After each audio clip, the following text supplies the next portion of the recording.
اور اس کے جو وزیر تھے، جو دربار میں، اس کے محل کے دربار میں تھے، وہ سب لوگ وہاں موجود تھے۔ بادشاہ نے کسان کی بات جو ہے وہ دربار میں موجود تمام افراد کو بتا کر اس کا مطلب پوچھا، یعنی وہی 4 چیزیں جو کسان نے بادشاہ کو بتائی تھی، وہ بادشاہ نے اپنے ان لوگوں کو بتائیں اور اس کا مطلب پوچھا کہ بتاؤ کہ ان 4 باتوں کا جو یہ 1 روپیہ جو خرچ ہوا تو وہ کیسے خرچ ہوا ہوگا۔ سب دانتوں میں انگلیاں دابے خاموش کھڑے رہے، یعنی کسی کے پاس کوئی جواب نہیں تھا۔ بادشاہ کا جو وزیر تھا وہ نہایت دانا یعنی عقل مند اور ہوشیار تھا، چلاک تھا۔ اس نے بادشاہ سے جواب دینے کے لیے 1 روز کی مہلت مانگ لی۔ وزیر نے اسی وقت گھوڑے پر زین کسی اور کسان کے پاس پہنچ کر دم لیا۔ اس نے کسان سے اس کا مطلب پوچھا۔ کسان نے کہا کہ میں نے بادشاہ کو زبان دی ہے کہ میں اس کا مطلب اس وقت تک کسی کو نہیں بتاؤں گا جب تک بادشاہ کا منہ 100 بار نہ دیکھ لوں۔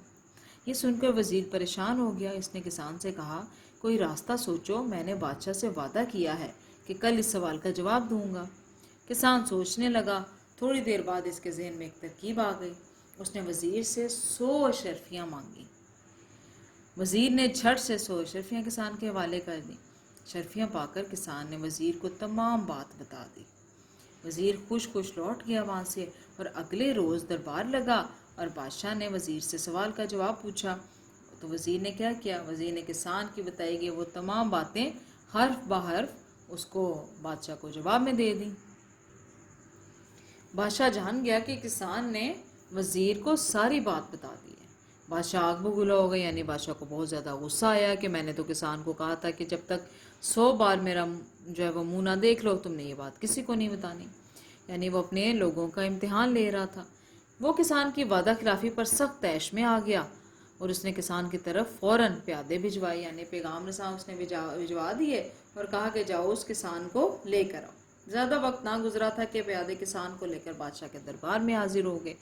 بادشاہ نے گرجدار اور غضبناک آواز میں کسان سے پوچھا، غصے والی آواز میں، کہ تم نے ہم سے وعدہ کیا تھا کہ جب تک 100 بار ہمارا منہ نہ دیکھ لو گے کسی کو یہ بات نہیں بتاؤ گے۔ تم نے وزیر کو تمام بات بتا کر وعدہ شکنی کی ہے، یعنی تم نے وعدہ توڑ دیا ہے، تو کیا جواب ہے اس کا تمہارے پاس؟ عقل مند کسان نے بڑے ادب سے عرض کیا، حضور میں وعدہ توڑنا گناہ سمجھتا ہوں۔ مجھے وہ حدیث پاک یاد ہے جس میں فرمایا گیا ہے جو وعدہ پورا نہیں کرتا اس کا کوئی دین نہیں۔ پھر میں آپ سے کیا گیا وعدہ کیسے توڑ سکتا تھا؟ بادشاہ نے پوچھا، کیا تم یہ کہنا چاہتے ہو کہ تم نے وزیر کو ساری بات نہیں بتائی؟ کسان نے جواب دیا، عالیجا میں نے وزیر کو تمام بات بتائی ہے، لیکن کیا تم نے ہمارا منہ 100 بار دیکھا جو ساری بات وزیر کو بتا دی؟ بادشاہ نے کسان سے سوال کیا۔ جی ہاں بادشاہ سلامت، اس خاکسار نے اپنے عالی قدر بادشاہ کا منہ 100 بار دیکھنے کے بعد ہی ساری بات جو ہے وہ بتانے کی ہمت کی ہے۔ کسان نے ادب سے جواب دیا، لیکن مجھے تو پرسوں کے بعد تم اب پہلی مرتبہ آج مل رہے ہو، پھر تم نے ہمارا منہ 100 بار کیسے دیکھ لیا؟ بادشاہ نے حیرت سے اس سے سوال کیا۔ کسان نے کہا، بادشاہ سلامت میں نے بات بتانے سے پہلے وزیر سے 100 اشرفیاں مانگی تھیں، ہر اشرفی پر آپ کی تصویر بنی تھی کنندہ تھی۔ میں نے ہر شرفی پر بنی آپ کی تصویر کو دیکھا، اس کے بعد میں نے وزیر کو ساری بات بتا دی۔ کسان کا یہ جواب سن کر دربار میں موجود لوگ کسان کی دانائی پر اش کر اٹھے، یعنی بہت زیادہ اس کی تعریف کرنے لگے اور حیران رہ گئے۔ بادشاہ بھی کسان کی عقل مندی سے بہت متاثر ہوا۔ اس نے کسان کو وزیر مقرر کرنے کا اعلان کر دیا۔ سب نے بادشاہ کے اس فیصلے کو سراہا اور دربار میں یعنی تعریف کی سب نے، اور دربار میں موجود تمام لوگ کسان کو وزیر بننے پر مبارکباد پیش کرنے لگے۔ جی تو میرا بیٹا دیکھا کہ آپ نے جس طرح چیپٹر کا نام تھا کسان کی دانائی، کہ اس کسان نے اپنی عقل مندی کو، اپنی عقل کو استعمال کر کے کیسے جو ہے وہ تمام جواب جو ہے وہ حاضر دماغی سے وہ جواب دیے بادشاہ کے، اور اس طرح اس کا جو اپنا بھی فائدہ ہو گیا کہ اس کو بادشاہ نے وزیر بنا دیا۔ تو اللہ تعالیٰ نے انسان کو عقل اور شعور عطا کیا ہے اگر تو اس کا صحیح طریقے سے استعمال کیا جائے۔ اور ایک مین پوائنٹس آپ کو جو ملتے ہیں اس میں سے، ان میں بیٹا ایک بات یہ ہے کہ آپ جو ہے وہ کیا ہے کہ اپنے ماں باپ کی قدر و قیمت کو سمجھیں، اپنے ماں باپ کا خیال رکھیں، تاکہ کل کو جب آپ بوڑھے ہوں گے تو آنے والی نسل جو ہے وہ آپ کو اسی طرح سے آپ کا خیال رکھیں۔ تو ایک یہ ماں باپ کے حوالے سے، اور دوسرا یہ کہ بیٹا اللہ تعالیٰ کی مخلوق کا جو خیال رکھے گا، ضرورت مندوں کا جو خیال رکھے گا، اللہ تعالیٰ اس کو بھی ہمیشہ یاد رکھے گا، اس کی بھی ہمیشہ مدد کرے گا. ٹھیک ہے بیٹا. یہاں سے بہت ایک تھرڈ پوائنٹ آپ کے پاس آپ کو پوائنٹ مل جاتا ہے کہ کبھی بھی آپ کو کسی کے ساتھ کیا گیا وعدہ توڑنا نہیں چاہیے. ٹھیک ہے بیٹا. جس طرح کسان نے اپنی عقل مندی سے استعمال کر کے اس نے وعدہ نہیں توڑا، لیکن اس نے اپنی ضرورت بھی پوری ہو گئی اس کی، تو اس طرح سے جو ہے وہ آپ نے بھی کبھی کسی سے کیا گیا وعدہ نہیں توڑنا. نیکسٹ ہم بیٹا جی بک ورک پہ آ جاتے ہیں. ریڈنگ کے بعد ہمارا بک ورک ہے. بک ورک میں سب سے پہلے آپ دیکھیں ایم سی کیوز ہیں پیج نمبر 48 پہ، یعنی کہ زیر الانتخابی سوالات. رائٹ آنسر آپ نے بتانا ہے. آپشنز آپ کے پاس ہیں. کسی ملک پر حکومت کرتا تھا؟